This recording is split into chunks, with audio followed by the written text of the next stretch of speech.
చూసారా మన తెలుగు సత్తా? మరొక్కసారి చూడండి. ఈ మంగళవారం మార్చి 12వ తారీఖు ఆంధ్రప్రదేశ్ హైకోర్టులో ఎంత మంచి ఆర్డర్, చరిత్రలో ఎవరు ఎక్కడ సంపాదించిన ఆర్డర్.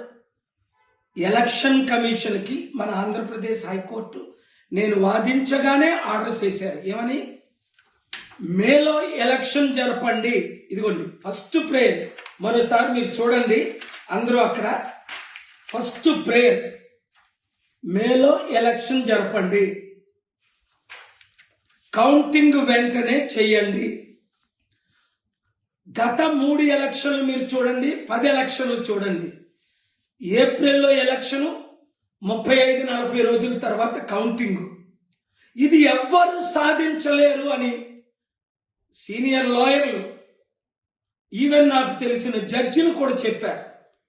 అయినప్పటికీ సమస్తము సాధ్యము. నాకు 8th wonder of the world అని ఎందుకు ఇచ్చారు?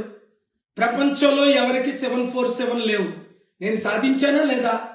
లక్షల మంది అనాథుల్ని నేను పోషించానా లేదా? అలాగే మీరు యూత్ వినండి, ఏదైనా మనం సాధించగలమని ఇదే రుజువు. ఏప్రిల్లో ఎలక్షన్ పెడతామని పట్టుపట్టారు. నేను మేలో ఎలక్షన్ పెట్టమని పట్టుపట్టాను. ఎవరు గెలిచాం? మనం గెలిచాం. ఎవరి మీద? మోదీ గవర్నమెంట్ మీద, ఎలక్షన్ కమిషన్ మీద. కనుక మిత్రులారా, జస్టిస్ నరేంద్ర గారు బ్లెస్ చేయండి విజయ్ గారిని.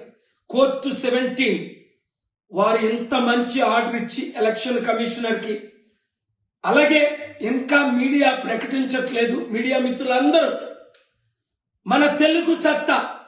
అదే టైంలో స్టీల్ ప్లాంట్ గురించి ఆర్డర్ వచ్చింది. ఎప్పుడు వచ్చింది? గురువారం మార్చి 14. ఏమని వచ్చింది? స్టీల్ ప్లాంట్ 8 లక్షల కోట్లది 8,000 కోట్లకి ఎందుకు అమ్ముతున్నారు? కనుక స్టీల్ ప్లాంట్ అమ్ముకుంటే నేను ఒక్కడనే ఆపాను. ఎలక్షన్ ఏప్రిల్లో జరగకుంటే నేను ఒక్కడనే ఆపాను. అది కేవలం దేవుని కృప, మీ ప్రార్థనలు, మీ సహకారం. కనుక మీడియా మిత్రులారా, ఇప్పుడు ప్రజాశాంతి పార్టీని గెలిపించుకోవాలి. 7569441275 అన్ని పార్టీలో ఉన్నవారు ప్రజాశాంతి పార్టీలో చేరుకోండి. ఎమ్మెల్యే ఎంపీలుగా కంటెస్ట్ చేయండి. అద్భుతమైన మెజారిటీతో గెలిపించండి. అప్పులు తీర్చి మిమ్మల్ని అభివృద్ధి చేసే బాధ్యత నాది. ఈ వీడియో అందరికీ చేరినంత వరకు ఇంక ఏ పార్టీకి ఓటేయొద్దు. మన పార్టీ బహుజనుల పార్టీ, బీసీ ఎస్సీ ఎస్టీల పార్టీ, కులాల పార్టీలకి గుడ్ బై చెప్పండి, కుటుంబ పార్టీలకి గుడ్ బై చెప్పండి. ఎలక్షన్కి 57 రోజులు ఉంది కనుక విశాఖపట్నం ఎంపీగా నన్ను గెలిపించండి. ఆంధ్రప్రదేశ్లో ప్రజాశాంతి పార్టీని గెలిపించండి.